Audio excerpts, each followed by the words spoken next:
Bom, Pai do Senhor, pessoal, boa noite a todos. Vamos dar início, então, aos nossos estudos da Carta aos Hebreus. Hoje, nessa segunda-feira, tá quente, né, pessoal? Tá bem quente mesmo, né? Vocês sabem que eu gosto de calor, mas tanto assim também não, né? E vamos, então, nessa noite quente, continuar nosso estudo da Carta aos Hebreus. Hoje nós vamos entrar no capítulo 7, né? E nós vamos ver efetivamente agora o tema central da carta, que é o sacerdócio de Cristo, né? Até agora, o autor da carta, nos primeiros 6 capítulos, ele veio fazendo quase que como uma introdução, explicando muita coisa, né, como nós vimos nos nossos estudos anteriores, explicando muita coisa, fazendo muita comparação. Ele comparou Jesus com os anjos, ele comparou Jesus com Moisés, ele comparou Jesus com os sacerdotes terrenos, né? E ele fez uma comparação entre a lei que foi dada a Moisés lá no Sinai com o evangelho que foi pregado sobre Jesus. E conforme ele ia explicando as coisas, ele ia trazendo exortações, né, para nós perseverarmos sempre, para nos mantermos firmes, para tomarmos cuidado com a apostasia, né, e outras coisas. E aí, quando chega então agora no capítulo 7, ele entra efetivamente, agora de cabeça mesmo, no tema central, que é o sacerdócio de Cristo, né? Eu vou projetar para vocês, e aí nós vamos começar. Antes vamos orar, né? Estávamos esquecendo já, vamos orar? Senhor, nosso Deus, nosso Pai, nós queremos te louvar, te agradecer, Senhor Deus, por esta noite de segunda-feira, por esse momento que o Senhor preparou para nós estarmos aqui juntos, em nome do teu Filho amado, e juntos estudarmos a tua palavra e crescermos diante de ti em graça e em conhecimento, Senhor. Estende as tuas mãos sobre nós, nos dá, Senhor Deus, sabedoria para nós aprendermos todos os ensinamentos da tua palavra nesta noite, Senhor Deus, e principalmente sabedoria para nós colocarmos em prática, Senhor. Em tudo faz grande o teu nome nas nossas vidas, Senhor Deus. Tira toda distração agora, Senhor. E que os nossos pensamentos sejam inteiramente colocados agora na tua palavra e em ti. É o que nós pedimos, te agradecemos, em nome de Jesus. Amém. Amém. Vamos lá, então. Vou projetar para vocês.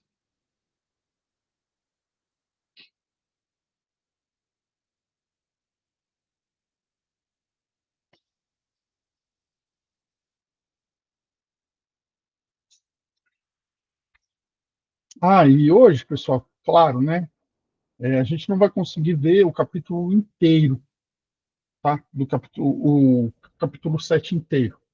Nós vamos ver os primeiros 10 versículos, tá bom? O capítulo inteiro fala sobre o sacerdócio de Cristo, mas nós vamos ver os primeiros 10 versículos que são muito importantes para o desenvolvimento do tema.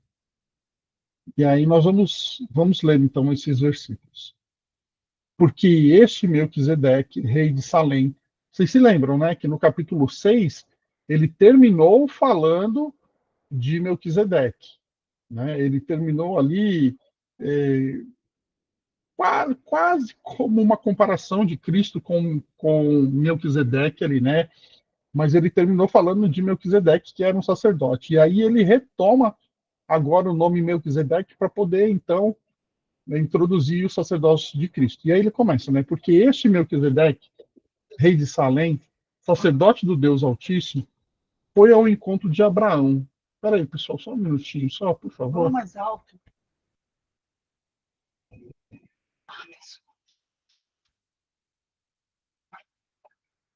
Só um, pessoal, me dá.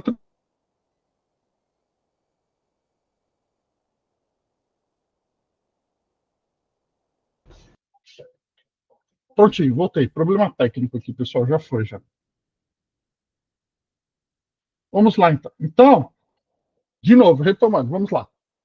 Porque este Melquisedeque, rei de Salém, sacerdote do Deus Altíssimo, foi ao encontro de Abraão quando este voltava da matança dos reis e o abençoou. Foi para ele que Abraão separou o dízimo de tudo. Primeiramente, o nome dele significa Rei da Justiça. Depois também é Rei de Salém, ou seja, Rei de Paz. Sem pai, sem mãe, sem genealogia, ele não teve princípio de dias nem fim de existência, mas feito semelhante ao Filho de Deus, permanece sacerdote para sempre. Vejam como era grande esse aqui em Abraão, o patriarca, pagou o dízimo tirado dos melhores despojos. Ora, o que dentre os filhos de Levi recebem o sacerdócio tem ordem, de acordo com a lei, de recolher os dízimos do povo, ou seja, dos seus irmãos.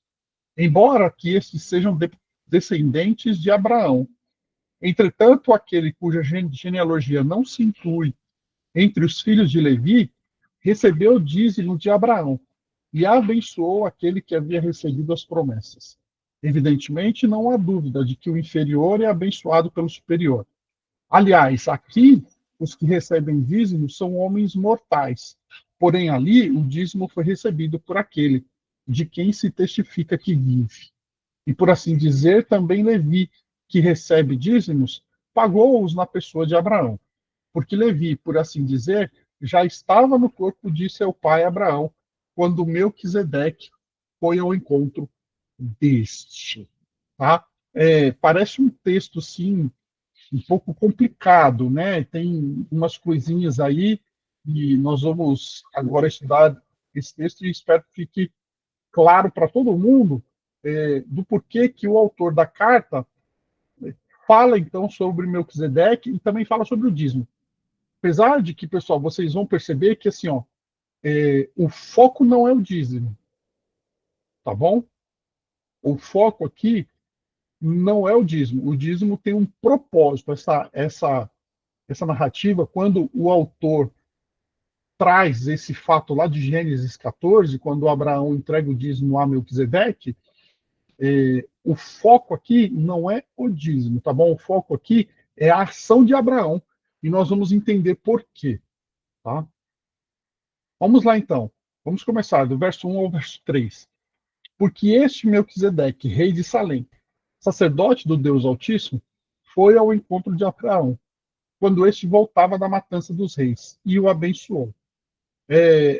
Aqui, pessoal, ele está falando daquele episódio quando 4 reis invadem 5 cidades, uma delas onde o sobrinho de Abraão, Ló, morava, e leva eles cativos. Então, Abraão reúne os seus pastores, né, os seus homens de guerra, que eram os seus pastores, e ele faz uma guerra contra esses 4 reis e ele vence a guerra. Tá? Inclusive, se vocês não sabem, a Bíblia nos conta que o número de pastores ou o número de guerreiros que Abraão levou foi 318. Por isso que a Universal fazia uma campanha dos 318 pastores. Vocês se lembram que a Universal fazia uma campanha dos 318 pastores? Era baseada nessa passagem de Abraão. Tá? Abraão, então, quando volta, né, o que ele faz? Ele entrega o dízimo a quem? A Melquisedeque. Tá? Olha só, verso 2. Foi para ele que Abraão separou o dízimo. Primeiramente, o nome dele significa Rei da Justiça. Depois também é Rei de Salém, ou seja, Rei de Paz. Sem pai, sem mãe, sem genealogia, ele não teve princípio de dias nem fim de existência, mas feito semelhante ao Filho de Deus, permanece sacerdote para sempre. Isso aqui é importantíssimo, pessoal. Vejam como era grande esse aqui em Abraão. O patriarca pagou o dízimo, tirado dos melhores despojos. Olha só, então, o verso 4, também é muito importante. Vejam como era grande esse a quem Abraão, esse quem? Melquisedeque. A quem Abraão, o patriarca, pagou o dízimo tirado dos melhores despojos. Ou seja, quando Abraão volta da guerra, então, contra os 4 reis, ele trouxe um despojo, né, que chama, né, são coisas que Abraão, porque ele vence o povo e aí ele pega as coisas do povo para si, né? Então, pessoal, gado, joias, né, tudo o que sobra ali que tem algum valor, o que que Abraão? Abraão pega para si. A gente chama isso de despojo de guerra, né? Isso assim funciona até hoje, isso ainda existe até hoje, né? Na época era uma prática comum e uma prática aprovada pelo Senhor, tá? Então vamos lá. O autor retoma o tema central da carta aos Hebreus, o sacerdócio de Cristo, que foi introduzido no capítulo 2, verso 17, capítulo 3, verso 1, capítulo 4, verso 14, capítulo 5, no verso 6 e verso 10, e no capítulo 6, o verso 20. Tá? Então, como eu falei para vocês, os primeiros 6 capítulos, o autor faz uma introdução. Ele vem desenvolvendo alguns temas, e enquanto ele desenvolve esses temas e traz uma exortação de perseverança para os seus leitores, ele também já vai introduzindo ali o tema do sacerdócio de Cristo. Então, ele vai dando umas pinceladas para chegar no capítulo 7 e ele entrar efetivamente. O autor começa a explicar a importância da citação do Salmo 110, 4. Você é sacerdote para sempre, segundo a ordem de Melquisedeque. Tá? Já é quase consenso hoje na teologia que o autor da carta aos Hebreus, aqui, ele está fazendo uma exegese, tá bom? Do Salmo 110, essa parte que fala sobre Melquisedeque, e também uma exegese de Gênesis 14, onde fala que Abraão deu o dízimo de tudo para Melquisedeque. Até o capítulo 6, o autor faz uma introdução, para a partir do capítulo 7, ele desenvolver o tema central. O tema central é o sacerdócio, tá? Melquisedeque só aparece no Antigo Testamento em Gênesis 14, 18 e Salmos 110, 4. Gênesis 14, exatamente esse da guerra que eu contei para vocês, e Salmos 110 é a profecia messiânica, tá bom? Então, nós vemos a figura de Melquisedeque somente nesses 2 textos do Antigo Testamento. Tá? Você não tem mais nenhuma alusão a Melquisedeque, sem ser no livro de Hebreus, logicamente, né, na Bíblia Sagrada. Tá? O nome Melquisedeque significa a primeira parte, Melk, meu rei. A segunda parte, Zedeque, justo. Portanto, o nome dele significa o quê? Meu rei é justo. E por aqui vocês já podem, a gente já pode começar a perceber, pessoal, alguma relação com Jesus, tá? O autor aqui, o propósito dele nesses primeiros versículos não é comparar, como a gente vai ver mais para frente, comparar aqui Melquisedeque com Jesus, ou Melquisedeque como um tipo de Jesus. Vocês lembram que eu expliquei para vocês, tipo, né, tipologia bíblica, tipo e antítipo. Né? O tipo aponta para o antítipo que se cumpre. Melquisedeque é um tipo de Cristo. Ele aponta para Cristo. Então aqui nós já vemos o quê? Nós já vemos aqui algumas similaridades, tá bom? Só que o autor não está querendo aqui comparar Melquisedeque com Cristo. A comparação do autor aqui é com Abraão, tá bom? E nós vamos entender isso melhor conforme nós formos vendo os próximos versículos. Quando Abraão retorna da luta contra Kedorlaomer, ele se encontra com Melquisedeque. E Melquisedeque oferece o que para Abraão? Pão e vinho. Então vamos lá. O nome de Melquisedeque significa meu rei é justo. Quando Abraão retorna da guerra, ele dá o que para Abraão? Pão e vinho. Aqui há outra similaridade com Cristo. Na Santa Ceia, o que Cristo oferece aos seus discípulos, aos seus apóstolos? Pão e vinho. O pão simboliza a carne e o vinho simboliza o quê? O sangue. Tá? Melquisedeque era rei e sacerdote em Salém, que é identificada como Jerusalém. Jerusalém, na época de Abraão, se chamava Salém. Então, olha só, ele é rei e sacerdote em Salém, ele oferece pão e vinho a Abraão, e o nome dele significa meu rei é justo. Vocês estão vendo como ele é uma tipologia de Cristo? Ele é um tipo de Cristo, ele aponta para Cristo no Novo Testamento? Mas vamos lá. Abraão, ele dá o dízimo dos despojos da guerra, e com isso ele reconhece Melquisedeque como representante de Deus. Melquisedeque era rei sacerdote, representante de Deus, que restabeleceu e promoveu justiça em Salém. E Salém significa o quê? Paz. Eu costumo falar, né? Vocês me ouvem muito falar isso, que Deus não dá ponto sem nó, pessoal. O nosso Deus é perfeito nas coisas que ele faz. Né? Quando ele levanta os tipos de Cristo do Antigo Testamento que apontam para Cristo, para o seu cumprimento em Cristo no Novo Testamento, o Senhor sabe o que está fazendo, ele é perfeito.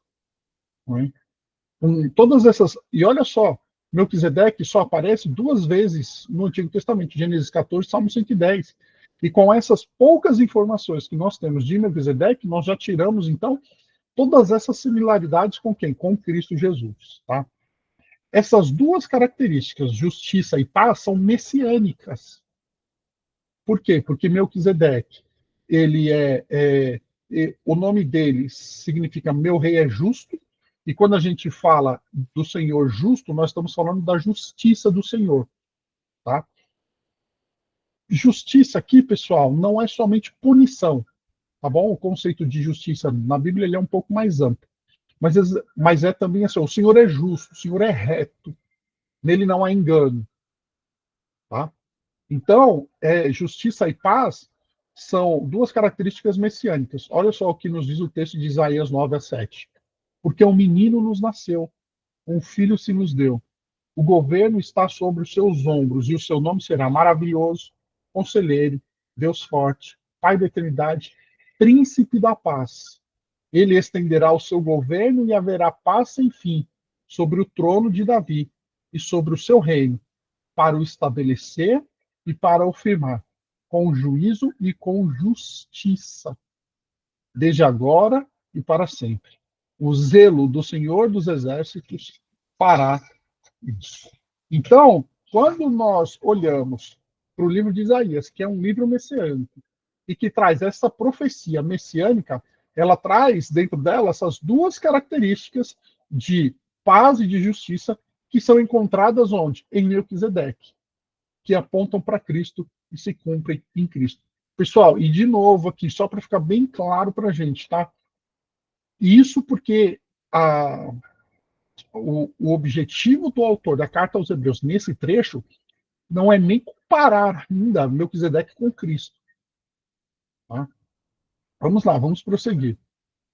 Olha só, apesar de todas as comparações com Cristo, o autor da carta aos Hebreus está aqui comparando Melquisedeque com os sacerdotes descendentes de Arão, ao dizer sem pai, sem mãe, sem genealogia, ele não teve princípio de dias nem fim da existência. Tá bom? Isso está no verso 3. Olha ali em cima, ó, verso 3. Sem pai, sem mãe, sem genealogia. Ele não teve princípio de dias nem fim da existência. A genealogia era da maior importância, pois era um pré-requisito para ser um sacerdote. Né? Acho que eu já falei isso com vocês aqui. Né? O Senhor, quando chamar Arão para ser o primeiro sacerdote ali, o Senhor fez, então, com que a sua descendência se tornasse uma descendência de sacerdote, que era a tribo de Levi. Tá? Por isso que nós falamos de sacerdócio levítico. E mais para frente depois, nós vamos entender por que não existe mais o sacerdócio levítico. Certo? E como que o sacerdote aqui, ele não se tornava um sacerdote como Cristo se tornou. Vocês lembram que semana passada nós estudamos que Cristo ele não foi feito sacerdote, ele se tornou. Aqui,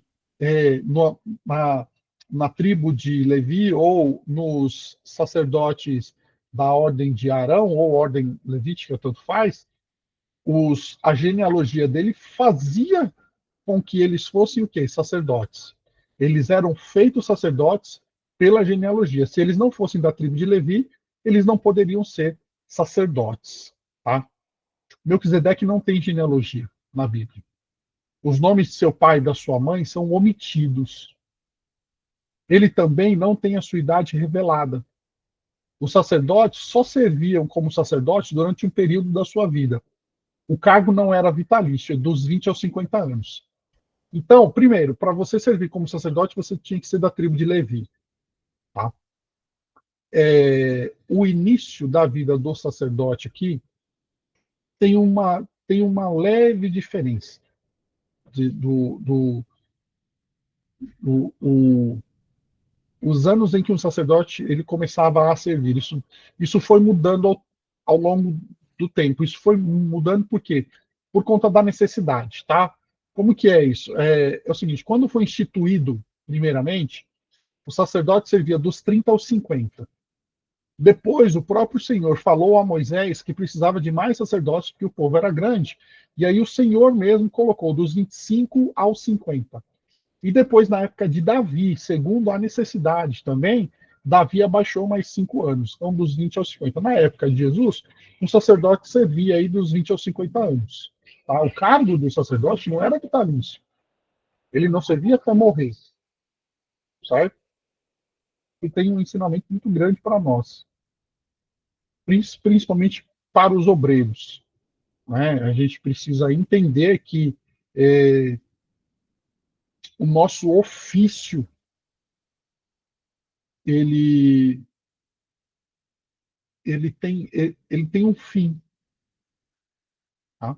A nossa vida com Deus nunca tem fim. Até porque, pessoal, fica aqui uma dica para quem almeja o ministério. E quando eu falo almejar ao ministério, eu não estou me referindo somente aos homens, né? As mulheres também têm ministério na vida delas.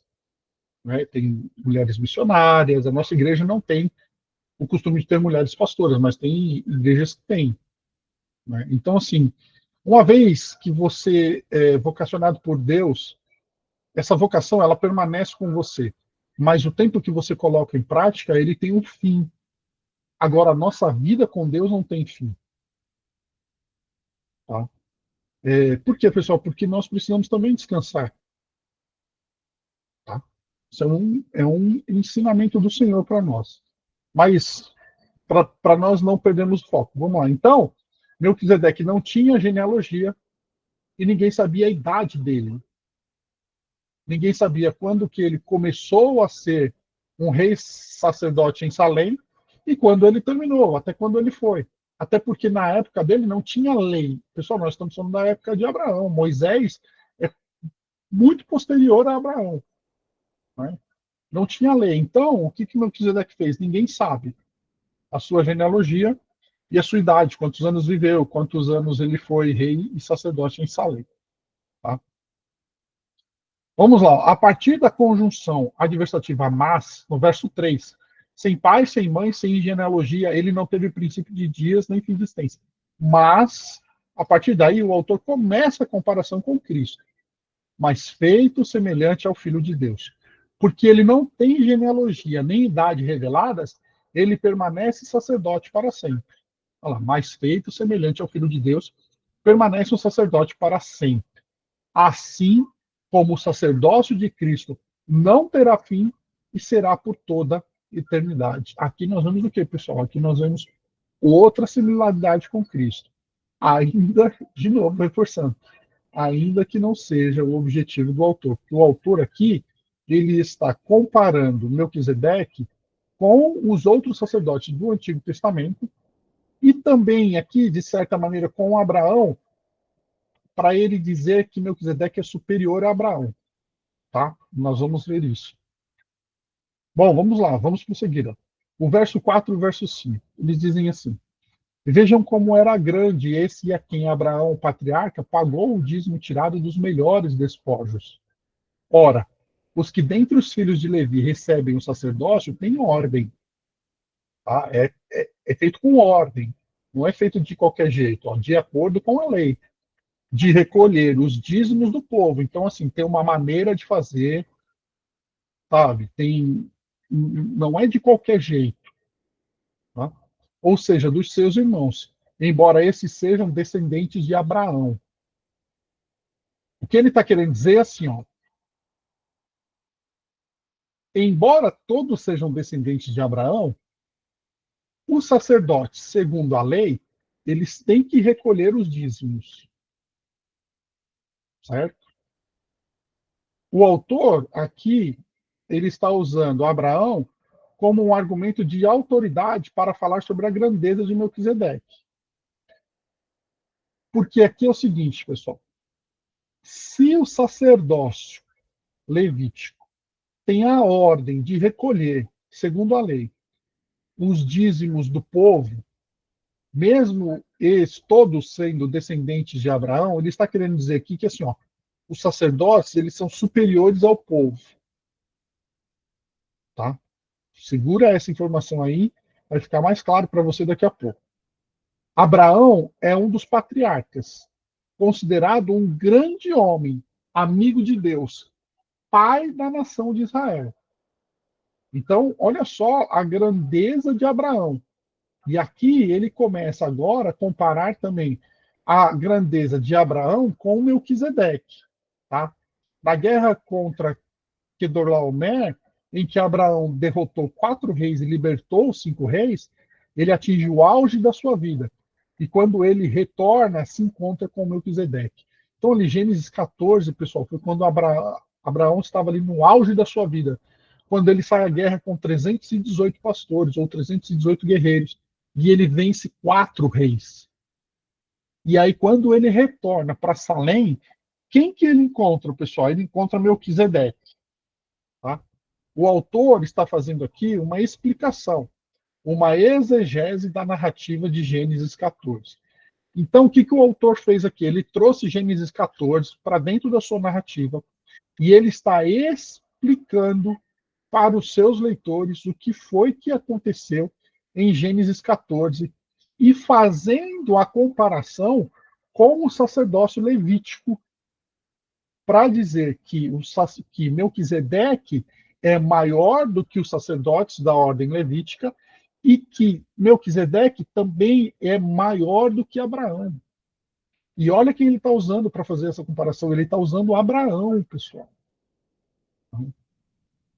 Ó, quando Abraão se encontra então com ele, a Bíblia vai dizer para nós: Abraão deu a 10ª parte a Melquisedeque. Gênesis 14, 20. E Abraão deu a Melquisedeque o dízimo de tudo. Ao dizer que Abraão deu o dízimo a Melquisedeque, o autor reforça a grandeza do rei sacerdote. Porque se Abraão reconhece Melquisedeque como o rei, como o sacerdote, aquele que reina em Salém, e o representante de Deus, ele faz o quê? Ele chega e ele entrega o dízimo para Melquisedeque. Lembra que eu falei para vocês que o foco não está no dízimo, o foco está na ação de Abraão. Certo? Se Abraão, patriarca, pai da nação de Israel, amigo de Deus, reconheceu a autoridade de Melquisedeque, nós também devemos reconhecer. Tá? O que recebe o dízimo é maior do que o que entrega o dízimo. Melquisedeque é maior do que Abraão. Aqui o autor está usando um argumento de autoridade. Ele está trazendo Abraão como alguém muito importante para dizer assim, ó, Abraão reconheceu a grandeza de Melquisedeque. Então nós também devemos reconhecer. Quando chega aqui no verso 6 e no verso 7, o argumento ele toma forma de conclusão, dizendo assim, ó, entretanto, aquele cuja genealogia não se inclui entre os filhos de Levi, que é Melquisedeque, recebeu dízimos de Abraão e abençoou aquele que havia recebido as promessas. Quem havia recebido as promessas? Abraão. Então acontece assim: quando Abraão chega da guerra, ele reconhece a autoridade de Melquisedeque como rei sacerdote, e aí ele entrega o dízimo. E aí, quando ele entrega o dízimo, é quase que ao mesmo tempo ali no texto, tá? Melquisedeque faz o quê? Melquisedeque abençoa Abraão. Apesar que ele abençoa primeiro, né? Então, quando Abraão chega, Melquisedeque abençoa Abraão, e aí Abraão entrega o dízimo a ele, como forma de reconhecer o quê? A autoridade dele. Olha só, Melquisedeque abençoa Abraão. Abraão seja abençoado pelo Deus Altíssimo, que criou os céus e a terra. E bendito seja o Deus Altíssimo, que entregou os adversários de você nas suas mãos. Melquisedeque, ele abençoa Abraão e ele louva ao Senhor. E aí, isso foi Gênesis 14, 19b, final do verso 19 até o verso 20, o início. O final do verso 20 é exatamente Abraão entregando o dízimo para ele. Abraão entrega o dízimo a Melquisedeque, e Abraão deu a Melquisedeque o dízimo de tudo. De novo, pessoal, o foco aqui não é o dízimo, o foco é a ação de Abraão. Porque quando Abraão faz isso, Abraão reconhece a autoridade de Melquisedeque como rei e como um sacerdote. Tá? Transporta isso para o Novo Testamento. Vai fazendo as conexões aí. Vai entendendo por que o autor, nesses primeiros versículos do capítulo 7, em que ele entra efetivamente no tema do sacerdócio de Cristo, ele vai desenvolvendo isso, ele vai construindo esse argumento. Tá? Abraão não foi obrigado a dar o dízimo. Ele o fez voluntariamente. O maior abençoa o menor. E o menor reconhece a autoridade do maior. Esse, pessoal, é o argumento do autor da carta aos Hebreus. Então, o que ele está querendo falar aqui para os seus leitores é assim: olha, o Melquisedeque, no qual Jesus é chamado segundo a sua ordem de sacerdote, ele era rei e sacerdote em Salém. E ele não tem genealogia. Ele também, nós também, nós não sabemos a genealogia dele. E nós também não sabemos a idade dele. E assim ele foi feito segundo quem? Segundo o sacerdócio de Cristo, que é eterno e vai durar para sempre. E esse Melquisedeque, rei sacerdote, ele foi reconhecido como autoridade por quem? Por Abraão. Porque Abraão, quando saiu à guerra contra os 4 reis e venceu e trouxe os despojos, quando chega em Salém, ao ser abençoado por Melquisedeque, Abraão entrega o dízimo de tudo para ele. E com isso, Abraão fez o quê? Abraão reconheceu a autoridade de Melquisedeque como rei e como sacerdote em Salém. E aí, o maior, Melquisedeque, abençoou o menor, Abraão. E o menor, Abraão, reconhece a autoridade do maior. Tá? Aí nós chegamos, então, no verso 8, no verso 9 e no verso 10. Finzinho desse, desse, desse trecho do capítulo 7 que nós vamos ver hoje. O verso 8, 9 e 10 diz assim: ó, aliás, aqui os que recebem dízimo são homens mortais. Porém, ali o dízimo foi recebido por aquele de quem se testifica que vive. E, por assim dizer, também Levi, que recebe dízimos, pagou-os na pessoa de Abraão. Porque Levi, por assim dizer, já estava no corpo de seu pai Abraão, quando Melquisedeque foi ao encontro dele. Aqui, pessoal, a lógica é de um cristão judeu. É um raciocínio de um rabino do primeiro século. E por que a gente precisa falar um pouquinho disso aqui? Porque esse texto ele é um pouco confuso para a gente, tá bom? Quando nós estudamos os livros sapienciais, ou também chamados de livros de poesia, Salmos, Eclesiastes, Cantares, Provérbios, tá?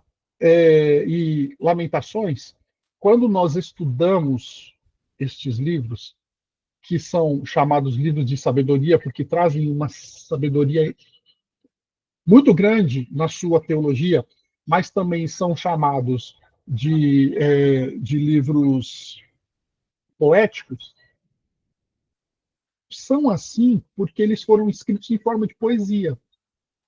Os salmos eram cânticos, e esses cânticos foram escritos em forma de poesia. Provérbios, Eclesiastes, todos eles foram escritos em forma de poesia. Só que é muito difícil para nós ocidentais estudar a poesia oriental, principalmente a poesia de Israel. Pessoal, já começa pela escrita, que lá a escrita é da direita para a esquerda, não é da esquerda para a direita.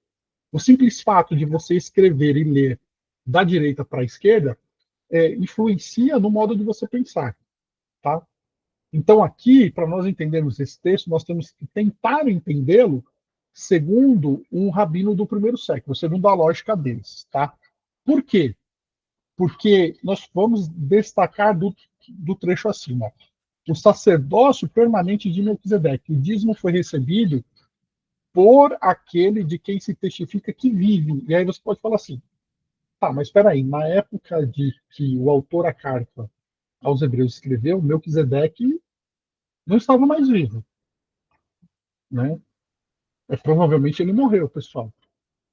Né? Os únicos, os únicos dois homens que não morreram foram, é, esqueci o nome do homem lá do Antigo Testamento que o Senhor tomou para si. Não, não foi, foi. Elias também ia na Júlia, mas o outro lá, Enoque. Enoque, Enoque andou com Deus, o Senhor o tomou para si. E Elias que subiu ao céu num redemoinho, né? Pessoal, Elias não subiu na carruagem de fogo, tá? Ele subiu num redemoinho. A carruagem de fogo o afasta de Eliseu e aí ele sobe. Tá bom? Só esses dois que não morreram.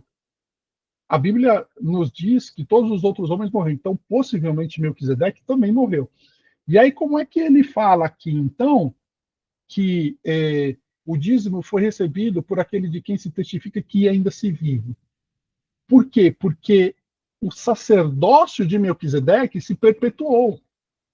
Se perpetuou em quem? Em Cristo Jesus. Por quê? Na ordem levítica, o sacerdócio ele era passado de geração em geração. Ele era passado de pai para filho. Jesus não é filho de Melquisedeque, mas Jesus é chamado segundo a ordem de Melquisedeque. Então, o sacerdócio de Melquisedeque, a ordem, ela continua em Cristo Jesus, e agora ela é uma ordem que não tem fim. E é por isso que o autor, ele usa, então, esse argumento para falar que o dízimo foi recebido por aqueles que ainda se vive e que testificam. Por quê, pessoal? Por que ele está fazendo isso? Porque ele vai falar agora sobre o sacerdócio de Cristo. E aí ele vai falar assim: olha, então, esse Melquisedeque, que era rei sacerdote em Salém, que não, que nós não conhecemos a sua genealogia, que nós não sabemos a sua idade, mas que foi feito segundo o sacerdócio de Cristo, que é eterno, ele é o seguinte, foi considerado por Abraão maior do que Abraão, porque ele abençoou Abraão, e quando o abençoou Abraão reconhece que ele é maior, entregando o que eu diz. E ele também é maior ao quê? Ele é maior aos sacerdotes da ordem levítica, aos sacerdotes da lei. E agora é que aí eu já vou dar uma pitada dos próximos estudos, mas aí ele vai dizer assim, ó, e agora Jesus, que não é da tribo de Levi, que nós conhecemos a sua genealogia porque nós sabemos que ele é divino e que ele nasceu como homem, mas ele não tem início de dias e ele não tem fim de dias, porque ele não foi criado, ele foi gerado do Pai na eternidade e ele vive eternamente. Ele agora, que é da tribo de Judá e não da tribo de Levi, é chamado segundo o sacerdócio de Melquisedeque, que é superior ao sacerdócio levítico. E aí depois, pessoal, ele vai começar a entrar o quê? No sacrifício de Cristo, para mostrar que o sacrifício de Cristo é maior do que o sacrifício do Antigo Testamento. Vocês estão vendo como tudo se encaixa? Vocês estão vendo como tudo tem uma lógica, tudo tem um porquê? Ah, eu acabei trazendo um pouquinho dos próximos estudos, mas vamos retornar aqui. Ó. O segundo ponto, ó, o sacerdócio levítico estava no patriarca, que reconheceu a autoridade do sacerdócio de Melquisedeque. Porque se Abraão é o patriarca, se Abraão é o pai da nação de Israel, os israelitas eles falam que eles são filhos de Abraão. Então, o sacerdócio levítico já estava, ou já estava no corpo de Abraão, já estava na sua promessa que Deus o fez, que ele seria pai de muitas nações. Quando Abraão, então, reconhece a autoridade de Melquisedeque, o sacerdócio levítico estava se colocando ali também debaixo da autoridade de Melquisedeque. Pessoal, olha como isso é bonito de ver. E olha como é maravilhoso, porque tudo isso vai apontar para Cristo. Vamos lá, vamos terminar então. Nos primeiros 10 versículos do capítulo 7, o autor faz uma comparação entre Abraão e Melquisedeque e evita falar de Cristo para que não haja comparação, a princípio. Então, aqui, mesmo que no nosso estudo hoje nós vimos as similaridades entre Melquisedeque e Cristo, o autor evitou fazer essa comparação.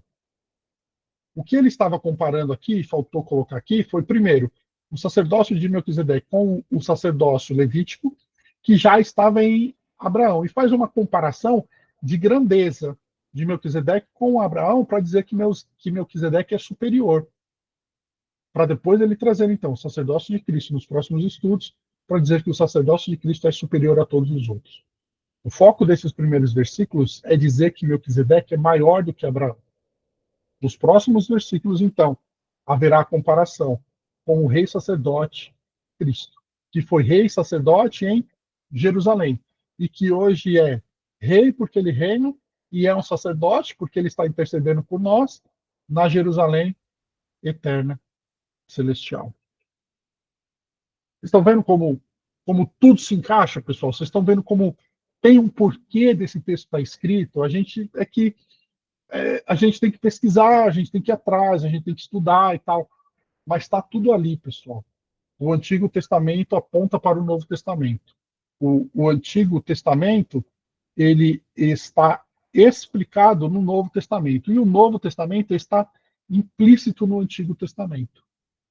Então, quando nós olhamos para o Novo Testamento agora, para a carta aos Hebreus, nós entendemos o quê?